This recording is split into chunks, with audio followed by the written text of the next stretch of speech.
Assalamualaikum warahmatullahi wabarakatuh. Salam bela negara. Selamat berjumpa kembali mahasiswa dalam sesi studi baru tentang wawasan Nusantara dan geopolitik Indonesia. Nah, teman-teman semua, sebagai pengantar wawasan Nusantara dan geopolitik Indonesia merupakan suatu dua konsep mendasar dalam memahami arah pembangunan nasional dan upaya menjaga keutuhan Negara Kesatuan Republik Indonesia atau NKRI. Nah, teman-teman mahasiswa, wawasan Nusantara berfungsi sebagai pandangan geopolitik Indonesia yang menyatukan seluruh elemen bangsa dalam kerangka ideologis, geografis, dan sosial budaya. Nah, teman-teman mahasiswa, di sisi lain, Yusgiantoro menjelaskan bahwa geopolitik merupakan strategi kebijakan nasional yang disusun berdasarkan potensi dan tantangan geografis Indonesia. Teman-teman semua, dalam era globalisasi ini dan dinamika di kawasan Asia Pasifik, pemahaman atas kedua konsep ini menjadi sangat penting dalam memperkuat ketahanan nasional Indonesia dan peran strategis Indonesia di tingkat global. Lebih lanjut, teman-teman semua, pengertian wawasan Nusantara berasal dari dua kata, yaitu wawasan berarti cara pandang dan Nusantara berarti merujuk pada keseluruhan wilayah kepulauan archipelago Indonesia. Nah, teman-teman semua, secara konseptual, wawasan Nusantara yaitu cara pandang dan sikap bangsa Indonesia mengenai diri dan lingkungannya yang mengutamakan kesatuan wilayah dan menghargai keberagaman dalam kehidupan berbangsa dan bernegara.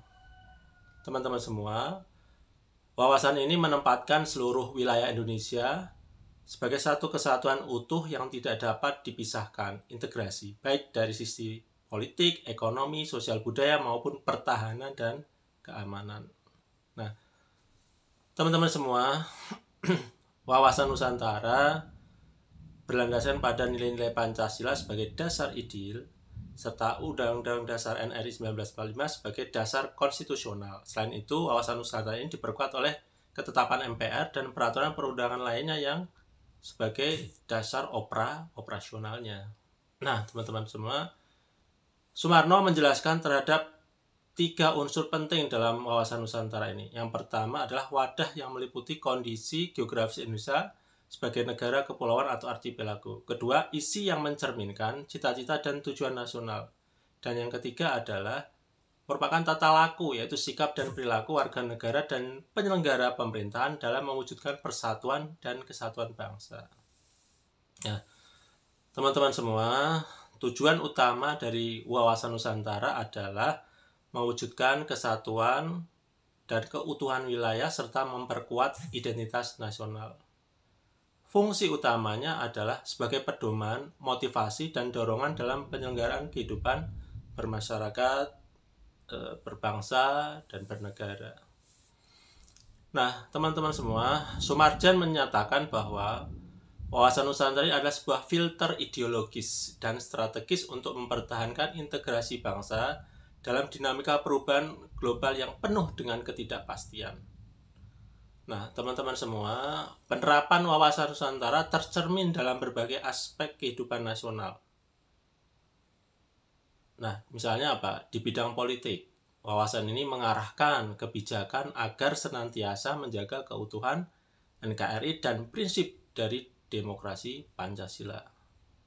Nah, selain itu Widodo menjelaskan dalam ekonomi, wawasan ini mendorong pemerataan pembangunan antar daerah untuk mencegah adanya ketimpangan.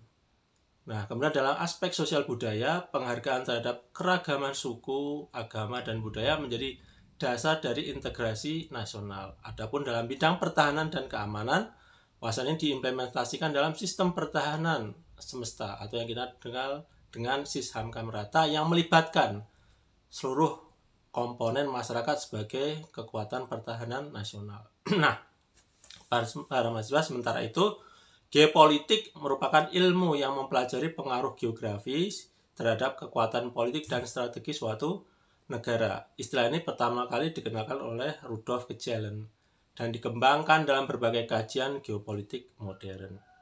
Nah, teman-teman semua, geopolitik Indonesia berbeda dengan negara kontinental atau benua lainnya karena karakteristiknya sebagai negara arsipelago atau kepulauan.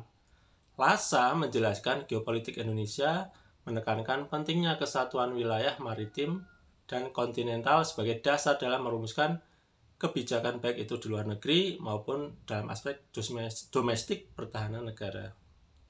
Nah, teman-teman semua, geopolitik Indonesia dijabarkan ke dalam strategi pembangunan nasional melalui konsep namanya geostrategis. Nah, berorientasi kepada ketahanan nasional. Nah, pendekatan ini menggunakan Astagatra, yaitu 8 aspek kehidupan nasional yang dibagi menjadi Trigatra, yaitu geografis, demografi, dan kekayaan alam, dan Pancagatra, ideologi, politik, ekonomi, sosial, budaya, dan pertahanan keamanan. Nah, teman-teman semua, konsep ini menjadi acuan dalam menyusun strategi nasional dalam menghadapi berbagai dinamika ketidakpastian baik dari dalam maupun dari luar negeri atau internasional. Nah, teman-teman semua, Indonesia menghadapi berbagai tantangan baik itu geopolitik secara internal maupun eksternal. Nah, tantangan internal misalnya mencakup konflik-konflik horizontal, separatis, dan ketimpangan pembangunan dan ancaman disintegrasi. Sementara itu, tantangan yang eksternal meliputi klaim sepihak oleh wilayah negara oleh negara lain, konflik Laut Cina Selatan misalnya, serta persaingan geopolitik kekuatan besar dunia seperti Amerika Serikat dan Tiongkok atau China. Nah, teman-teman semua, ketegangan di wilayah perbatasan dan pengaruh asing terhadap sumber daya alam Indonesia juga menjadi isu yang harus diwaspadai dalam konteks geopolitik kita yang modern. Nah, teman-teman semua, untuk menghadapi tantangan tersebut, strategi nasional harus menitik beratkan pada penguatan wawasan kebangsaan warga negara, peningkatan kualitas sumber daya manusia, dan pembangunan wilayah-wilayah perbatasan terdepan kita. Diplomasi aktif dan modernisasi sektor pertahanan menjadi langkah penting dalam menjaga kedaulatan negara kita. Pemerintah juga harus perlu mengintegrasikan pendekatan keamanan dan pendekatan kesejahteraan dalam merespon dinamika geopolitik regional yang semakin penuh dengan ketidakpastian. Nah, selain itu, teman-teman semua, peran generasi muda dan mahasiswa dalam menjaga nilai-nilai kebangsaan serta menolak ideologi yang sangat bertentangan dengan negara kita demi stabilitas nasional, demi kesejahteraan warga negara, bangsa, dan negara kita. Nah, teman-teman semua, wawasan Nusantara dan geopolitik Indonesia merupakan pilar ideologis dan strategis dalam menjaga keutuhan NKRI serta memastikan arah daripada pembangunan nasional yang berkelanjutan. Kedua konsep ini saling berkaitan dan saling memperkuat, membentuk jati diri kita dan posisi strategis kita di tengah dinamika global. Nah, teman-teman semua, dengan menanamkan pemahaman mendalam terhadap wawasan Nusantara ini, maka muncul wawasan kebangsaan, geostrategi nasional, dan bangsa ini dapat memperkuat ketahanan nasional, menjaga persatuan dan kesatuan kita, dan berkontribusi aktif dalam percaturan lalu lintas dunia. Nah, teman-teman semua, demikian penjelasan materi tentang wawasan Nusantara dan geopolitik Indonesia. Sampai berjumpa di lain kesempatan. Salam bela negara.